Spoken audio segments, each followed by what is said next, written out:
What's going on, everybody? Welcome into another Grizz Game Day update presented to you by Bally Sports Southeast. I'm Kelcey. That is Michael Wallace. And today your Memphis Grizzlies will take on the Dallas Mavericks at 9 o'clock p.m. Central Time. So have your coffee, have a energy drink, whatever you got to do. The game tips off a little bit later tonight, but it is sure to be a very good one. Now, quick update on the injury, Mike, is that Porziņģis is out for the Dallas Mavericks, but Steven Adams, it looks like he is back in.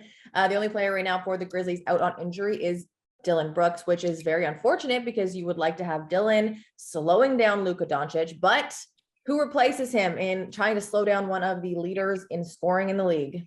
I mean, it's going to fall on Desmond Bane. It's going to fall on Kyle Anderson. The Grizzlies are going to throw DeAnthony Melton at him too, to give him a lot of different looks. Zaire Williams can give him some length and some quickness in terms of that advantage. So, the Grizzlies and Jaren Jackson Jr., frankly, can stay with them when they get caught on switches for a few dribbles. But you're not going to stop Luka Doncic. You're just going to want to contain him and not let him get off all the way. But the formula the Grizzlies have had over these last 3-4 weeks, man, it's like, they find the adjustments they need to make during the game, and they defend at the best rate that we've seen in the league. So can they go to 3-0 on this four-game homestand? They got a good chance, but it's a back-to-back, and it's going to be a tough one against the Mavericks.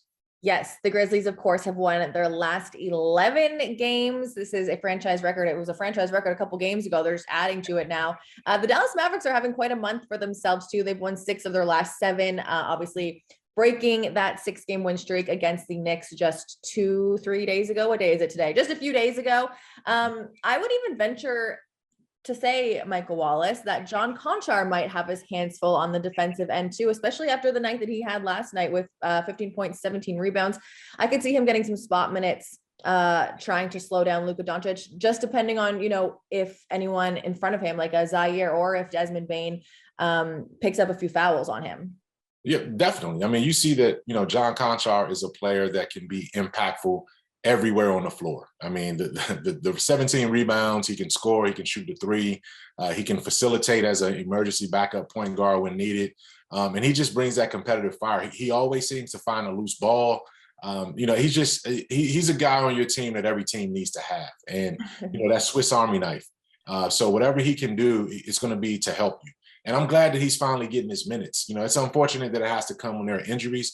But I think one thing John Konchar has proven throughout this stretch, particularly this current one, is that Taylor Jenkins is going to have to find some minutes for this guy, even when the roster is fully healthy, because he deserves it. And frankly, good things happen when John Konchar is on the floor. So hopefully Jitty can keep it going.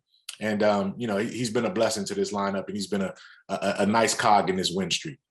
Here's the next thing to look at, Mike. The Grizzlies played the Mavs twice last month, won one, lost the other. But in that win, there was no Ja, and there was also no Luka. So this is a different, although we've seen this team twice, the team that we're going to see tonight, it's going to be different because the first time we played them where they lost, Porziņģis was in. So now in that last win, Desmond had 29.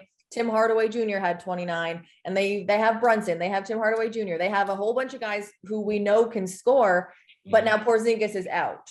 So in terms of what matchup you're looking to see, obviously we like Ja and we like Luka, but Porziņģis out, that means Jaren could have a big night. That means Steven Adams could have a big night. Does it fall on the bigs a little bit more tonight? Oh, of course, because you want to pound them inside. And I think Steven Adams, particularly when he played the last game in Dallas, I mean, they could not keep Adams off the offensive glass. Powell was struggling against them, and they obviously didn't have Porziņģis. They just didn't have enough bodies to keep Steven Adams from having an impact in that game.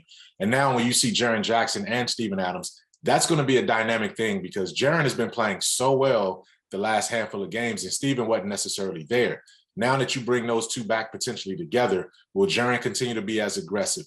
Is Steven Adams going to know how to give Jaren the spacing that they need? This is a different dynamic now. When guys leave the lineup and other guys step up, now you got to see, okay, are they going to still play the same way? So I think the bigs are going to be key.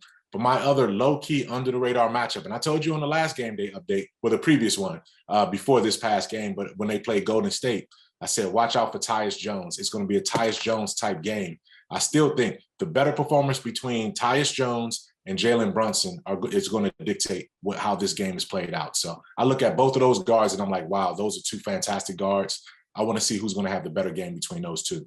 Yeah, and this is just going off of my memory from last month, but last time that Tyus played the Mavs, there was a triple-double watch happening. I think he had double-digit points, then he had like 6 and 7 rebounds, assists. So he can have a big night tonight. Now, of course, that was without Ja. He was getting extended minutes, but he's built that confidence against this team. My last question for you, Mike. The Mavericks are not a super high scoring team. They're bottom 5 in the league in actually putting points on the board. Their defense is pretty good too. If you had to give me one stat that the Grizzlies need to do well in order to win tonight and extend that win streak to 12, what would you say it is? I would say keep them on, and this is simple. Keep them off the free throw line, for sure. Keep them off the free throw line, but be physical with Luka Doncic. Be physical, but don't foul. And if they can do that and limit the free throw attempts, because they don't score a lot of points, as you said, but you don't want to give them points when the clock is not running. So I think that's going to help them if they do get on the line. If they don't, then they'll be fine. But keep Luka and those guys off the free throw line without fouling, but dictate defensively and physically. And I think the Grizzlies will be just fine in this game. There we go. What about you? What do you say? What do you say? What do you say? I'm going to go with offensive rebounding because I think that both of these teams are top 5 in the league in offensive rebounding. Obviously, Porziņģis is out, so I think the Grizzlies are able to capitalize on something that not only do they do the best in the league at, but they're going against a team that also does really well, but is missing the guy that leads for them. So I think if they can get second chance points, offensive rebounds, and on the opposite side, limit them to one possession, like finish their defensive possessions, I think the Grizzlies come out on top. Yeah, balance is going to be key too, Kelcey. Balance, and what you love to see is the Grizzlies can have any number of 6 or 7 guys that are capable of getting you 15 to 20 points. And that's just the way they've been all throughout this run, all throughout this winning streak. So balance is also going to be key. I'm looking for balance to come through again tonight. All right. So if you want to come hang out with us at 9 p.m., you can get your tickets at grizzlies.com or by calling 901-888-HOOP. I also do believe there is a giveaway today. It's like a Grizzly sleep mask. It is mad cool. I have one on my desk. So make sure you're there early. 9 o'clock tip. I feel like I can't say this enough. 9 o'clock. Do not show up at 6 o'clock today expecting to get into the FedEx Forum. But we are excited to see you there. And of course, if you're watching from home, thank you for tuning in. Make sure you're watching on Bally Sports Southeast. For Kelcey and Mike, let's go. Grab a coffee. I'm ready to go.